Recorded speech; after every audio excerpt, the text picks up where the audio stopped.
Police ಠಾಣೆಯ ಮೇಲೆ ಕಲ್ಲು ತೂರಾಟ ದಾಂಧಲೆ ಪ್ರಕರಣಕ್ಕೆ ಸಂಬಂಧಿಸಿದಂತೆ ಇಬ್ಬರು ಪೊಲೀಸ್ ಅಧಿಕಾರಿಗಳ ತಲೆದಂಡವಾಗಿತ್ತು.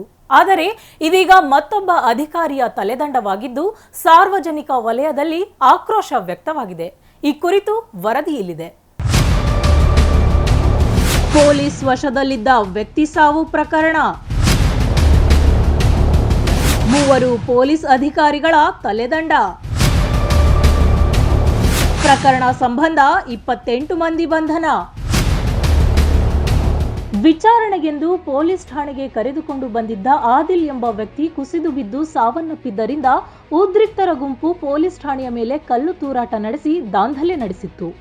ಪೊಲೀಸರು ಕೈ ಮುಗಿದು ಪರಿಪರಿಯಾಗಿ ಬೇಡಿದರೂ ಪೊಲೀಸ್ ಠಾಣೆಯನ್ನ ಧ್ವಂಸಗೊಳಿಸಿ 7 ವಾಹನಗಳನ್ನು ಜಖಂಗೊಳಿಸಿದ್ದರು. 11 ಜನ ಪೊಲೀಸರು ಗಾಯಗೊಂಡಿದ್ದರು.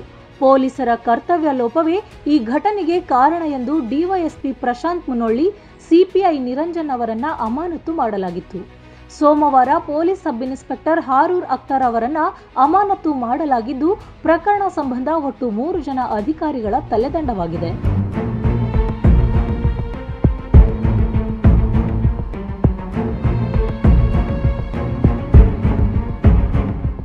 ಆದಿಲ್ ಸಾವಿನ ಬಗ್ಗೆ ತನಿಖೆ ನಡೆಸಲು ಈಗಾಗಲೇ ಸಿಐಡಿ ಡಿವೈಎಸ್ಪಿ ಕನಕಲಕ್ಷ್ಮಿ ನೇತೃತ್ವದ ತಂಡ ಚನ್ನಗಿರಿಗೆ ಆಗಮಿಸಿದ್ದು ಆದಿಲ್ ಸಾವಿನ ಬಗ್ಗೆ ತನಿಖೆ ಆರಂಭಿಸಿದ್ದಾರೆ.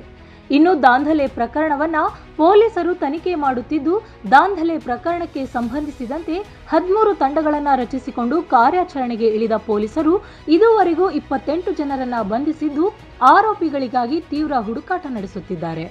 ಪೊಲೀಸರು ಆರೋಪಿಗಳ ಬೇಟೆ ಶುರು ಮಾಡುತ್ತಿದ್ದಂತೆ ಪ್ರಕರಣದಲ್ಲಿ ಭಾಗಿಯಾದ ಯುವಕರು ಬಂಧನದ ಭೀತಿಯಿಂದ ಗ್ರಾಮಗಳನ್ನು ಬಿಟ್ಟು ನಾಪತ್ತೆಯಾಗಿದ್ದಾರೆ.